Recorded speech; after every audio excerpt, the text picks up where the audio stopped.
El último Perón. Libro de Javier Garín. Capítulo 7. El contexto. Las veces que he reivindicado los logros del 73 y 74 comparándolos con la timidez de ciertos avances de gobiernos populares posteriores, se me contesta, el mundo es otro. Así como el contexto se utilizaba como argumento contra Perón comparándolo con el 45, ahora se emplea como argumento para subestimar esos logros, sosteniendo que el mundo actual es mucho más reacio a los avances progresistas, a la liberación nacional, al socialismo o a la soberanía económica. El contexto no es un argumento nuevo. Antes se lo llamaba las circunstancias. Hace 200 años, Monteagudo escribía, circunstancias, cuando dejaréis de ser la excusa de los cobardes. Por supuesto, una vez más, el mundo es diferente, pero este criterio omite que el mundo de entonces, con la fuerte presencia del tercermundismo como alternativa a los imperialismos, reconocía como precursor y uno de los próceres de ese movimiento al propio Perón, quien en los años 40 y 50 había motorizado la tercera posición. Por otra parte, la Argentina conservaba los restos de un estado de bienestar no desarticulado del todo pese a las dictaduras, pero ese estado de bienestar también había sido creado en gran parte por Perón. Vale decir que, si había espacios para cierta audacia liberadora, no eran obra de un azar histórico sino producto en buena medida de la acción y el liderazgo del propio Perón, a quien se quiere evaluar, y del movimiento nacional que dirigía. Por otra parte, quienes menosprecian la capacidad transformadora de Perón olvidan que su gobierno del 73 al 74 estaba muy, pero muy lejos de tenerlas todas consigo. Enumeremos algunos de los inconvenientes con que debía enfrentarse, los cuales, por supuesto, no eran visualizados por la impaciencia revolucionaria de la juventud, que creía que solo se trataba de una cuestión de voluntarismo político. 17 años de proscripción y 18 de exilio, y un trabajo sistemático de la oligarquía y sus aliados para destruir las conquistas de los primeros gobiernos peronistas y las formas organizativas populares. Cooptación de las FFA por la oligarquía y el imperialismo a través de la doctrina de la seguridad nacional y el anticomunismo cavernario, reduciendo a su mínima expresión a los militares nacionales, tal como enfatiza el propio Cámpora en su discurso de la cena de camaradería de las FFA del 7 de julio de 1973. Ha de tenerse presente que el ejército había sido una de las bases de sustentación del primer peronismo, a los fines de construir, desde el Estado, el impulso estratégico que permitiera suplir la ausencia o debilidad de la burguesía industrial nacional. Escasa voluntad confrontativa de la endeble burguesía nacional, que había sido colaboracionista de la dictadura militar y era poco consciente de sus propios intereses, subordinada al modelo agroexportador y cooptada ideológica y funcionalmente, en gran medida, por el imperialismo. Dirá Perón socarronamente sobre la Unión Industrial Argentina, ni es unión, ni es industrial, ni es argentina. Pérdida de poder relativo de los trabajadores, expresada en la degradación del poder adquisitivo de los salarios y de su participación en la riqueza nacional, la cual había bajado de la mitad del PBI en los años 50 a apenas un 33% en mayo de 1973. El movimiento sindical estaba asimismo dividido entre sindicatos burocratizados, conciliadores, bandorismo, con una concepción corporativa en la que primaba la construcción de poder propio por sobre una idea estratégica de conjunto, y sindicatos combativos, que tendían a la impugnación genérica del capitalismo y eran reacios a la idea de Perón del pacto social, pregonando la lucha de clases y no su conciliación. Recordemos que los trabajadores organizados fueron históricamente, para Perón, la columna vertebral del movimiento, papel que no aparecían ahora en condiciones de desempeñar. Deterioro del aparato productivo y extranjerización de la economía nacional, los tiempos de auge económico vividos en los primeros gobiernos peronistas habían quedado muy atrás, resintiéndose la estructura industrial del país. El sector financiero, el comercio exterior, una parte de la industria, y hasta extensiones importantes de tierra, habían sido extranjerizados y copados por las multinacionales. El fisco estaba endeudado, aunque, por cierto, muy lejos de las exorbitancias de la deuda externa posterior, la moneda se depreciaba velozmente con una inflación galopante, que en marzo de 1973 ascendía al 76,5% anual, y había serios déficits en la infraestructura productiva y energética. Infantilismo de la izquierda peronista, cada vez más hegemonizada en sus posiciones por el ala militar Montoneros FARC. Con subordinación del ala política, Juventud Peronista, JTP, UES, JUP, Agrupación Evita, Movimiento Villero y demás. Organizaciones llamadas de superficie. Este sector, tendencia, desplegaba sus acciones autonomizado de la dirección de Perón, intentando disputar la conducción del movimiento con el líder, o a lo sumo compartirla magnánimamente con él, tratando constantemente de imponer condiciones por la fuerza del hecho consumado o por el poder de movilización. Hay muchos ejemplos de esto. La lista de 300 funcionarios llevada a Perón por los dirigentes montoneros en marzo de 1973, la renuencia de la JP a admitir la orden de Perón, de quien se decían soldados, de no confrontar con los sindicatos, sin comprender su papel equilibrador en el pacto social, la convocatoria de Galimberti a las milicias populares en momentos en que Perón promovía el desarme de las organizaciones guerrilleras, la promoción irresponsable de copamientos de edificios públicos, la movilización multitudinaria a Gaspar Campos para aparatear a Perón, etc. Otro ejemplo de la incomprensión de estos sectores está dado por la posición de Firmenich y Montoneros de negarse a abandonar la acción militar, así como de atacar la alianza de clases, promovida por Perón como un instrumento fundamental, y sostener que el pacto social debe ser entre los trabajadores y el Estado y no con los empresarios, lo cual es cualquier cosa menos pacto social, o, como dice el propio Firmenich en el discurso de Atlanta del 22 de agosto de 1973, que la alianza de clases debe ser conducida por la clase trabajadora, liberada de los burócratas sindicales, o no tiene sentido. A ello cabe sumar la actitud beligerante de la izquierda antiperonista, en lucha armada a través del Ejército Revolucionario del Pueblo, ERP, sector que apostaba a la caída del gobierno constitucional creyendo en el desarrollo de una guerra civil, por aplicación de la táctica maoísta del cuanto peor, mejor. Además del gran número de atentados, tomas de regimientos, secuestros extorsivos, asesinatos y otras acciones directas emprendidas por el ERP, el propio Santucho, en reportaje televisivo del 26 de junio del 73, y en otras ocasiones, acusa a Cámpora, nada menos, de ser un represor disfrazado, y a Perón de ser el jefe de la contrarrevolución capitalista, con argumentos propios del izquierdismo más gorila, trayendo como ejemplo de sus afirmaciones el discurso de Perón en la Bolsa de Comercio en 1.944, argumento clásico del marxismo antiperonista cerril.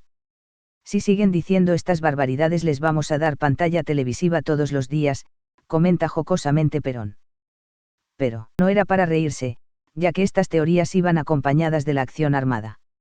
Debilidad interna del movimiento popular, desorganizado y atravesado por disputas inconciliables entre la izquierda y la derecha, que tienen expresión en la competencia de tomas y ocupaciones de comienzos de 1973, la lucha interna sindical a partir de la creación, contra lo sugerido por Perón, de la JTP, la masacre de Ezeiza del 20 de junio de 1973 llevada adelante por una derecha desorbitada y paranoica, y la escalada de atentados mutuos, siendo el asesinato de Rucci uno de los episodios políticamente más desastrosos por sus consecuencias.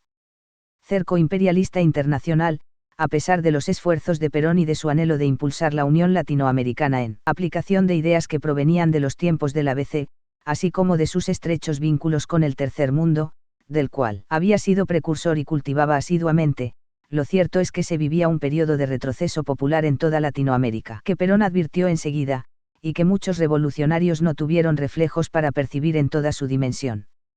En Brasil se mantiene firme una dictadura militar pro-yanqui, en Bolivia se afianza la derecha represiva nucleada alrededor de Banse, en Uruguay Bordaberry cierra el Congreso y gobierna para los militares, en Chile hay un levantamiento armado contra Allende y una embestida de la derecha y de la CIA que concluirá con el golpe de Estado de septiembre de 1973, en Perú, el gobierno de izquierda nacionalista de Velasco Alvarado no conecta con las masas y empieza a zozobrar, se cae el corredor revolucionario del Pacífico y el gobierno popular argentino sufre cada vez más la presión imperialista, redoblada a partir de la elección de Richard Nixon como presidente yanqui en 1972 y la notable influencia en la política exterior norteamericana del padre de dictaduras Henry Kissinger.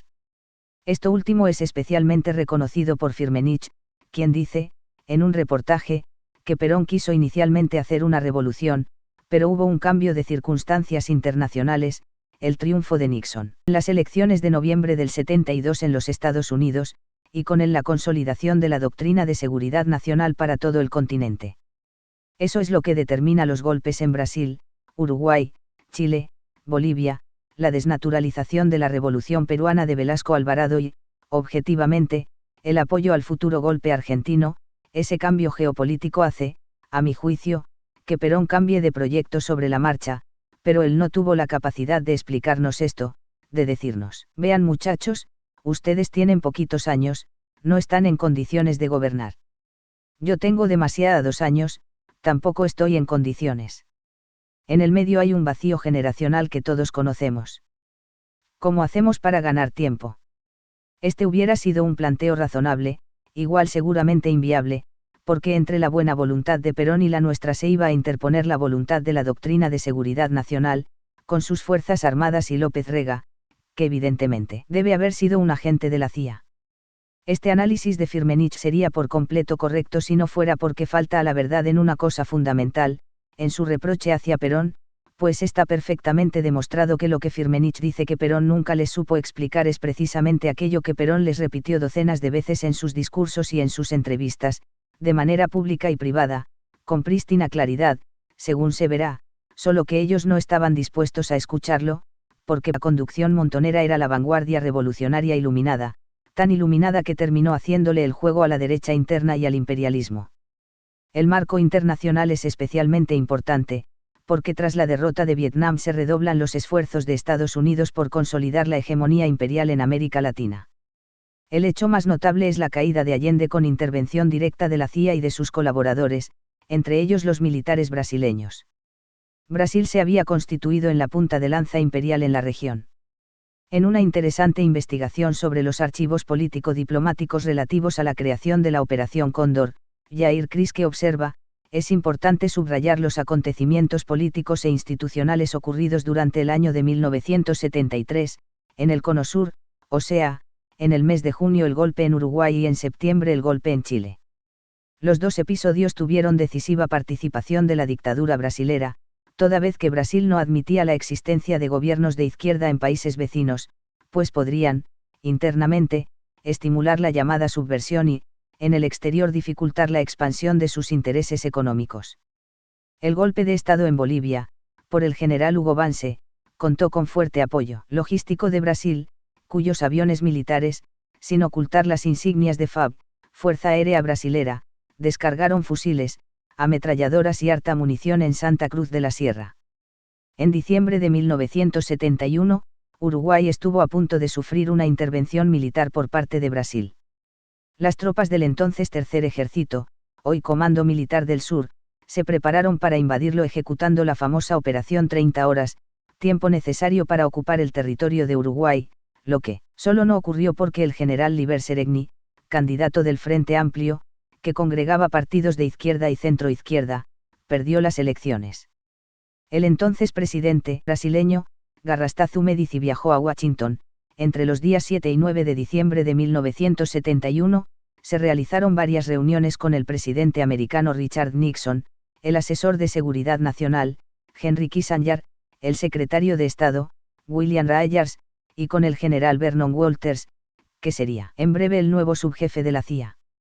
En varios documentos que registran las referidas reuniones con el dictador brasilero, Richard Nixon menciona la colaboración de Brasil, y Henry Kissinger subraya el apoyo de Garrastazu Médici a la doctrina Nixon en América Latina. Según esa doctrina, una nación como Brasil ejercería el papel de potencia regional subsidiaria, actuando a favor de los intereses de EUA. Nixon dijo a Garrastazu Médici que Estados Unidos y Brasil tendrían que evitar que ocurriera un nuevo Allende y nuevos Fidel Castro en América Latina y, al mismo tiempo, tratar de revertir esta tendencia, donde fuere posible. Nixon dijo también, esperaba que pudiesen colaborar estrechamente, pues había muchas cosas que Brasil, como país sudamericano, podría hacer y, que Estados Unidos no podría. De hecho, algo que Brasil podía hacer con facilidad, era contribuir a la instauración de la Operación Cóndor para eliminar activistas antiimperialistas. Las actividades norteamericanas, con o sin la apoyatura logística de Brasil, eran bien conocidas por Perón. En carta a su amigo el general chileno Carlos Prats, perseguido por Pinochet después del golpe a Allende y finalmente asesinado, precisamente en una de las acciones de la Operación Cóndor, carta citada por Estella Cayoni, dice Perón, las fuerzas imperialistas, no solo han tratado de destruir nuestros éxitos en el campo económico-social y derrocar los gobiernos constitucionales, sino también de separarnos y enfrentarnos. Observe la rapidez con que se va extendiendo por el continente la mancha inmunda que los Estados Unidos han dado en llamar su zona de influencia, o zona de intereses militares, industriales y financieros. A veces fingimos ignorar que a ojos vistas se apoderan de las tierras que labraron nuestros antepasados. El capital extranjero se apodera de nuestras tierras utilizando testaferros locales. En otra carta a Prats, también según Cayoni, Perón advierte que Estados Unidos pretende convertir nuestros territorios en polígonos destinados a probar armas, en plaza de armas que servirán a sus fines estratégicos. El verdadero contenido de la política norteamericana en América Latina debe ser analizado a la luz de los fines globales de su gigantesca maquinaria bélica. Una de las causas principales de los duros reveses sufridos por las fuerzas democráticas de América Latina reside en no apreciar debidamente el rol de los Estados Unidos, responsables de la mayoría de los golpes de Estado.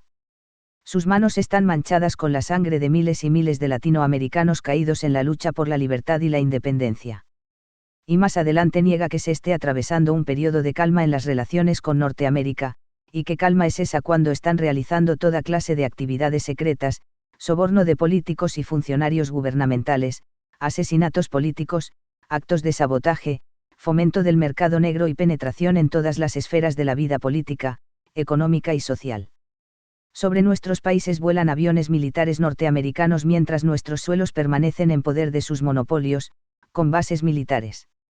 Y a esto se añaden centenares de establecimientos menores, como estaciones meteorológicas o sismológicas, capaces de convertirse en centros de terrorismo. No estamos bien informados sobre las actividades del imperialismo en el derrocamiento de gobernantes democráticos de Brasil, Chile, Bolivia, Uruguay y otros países.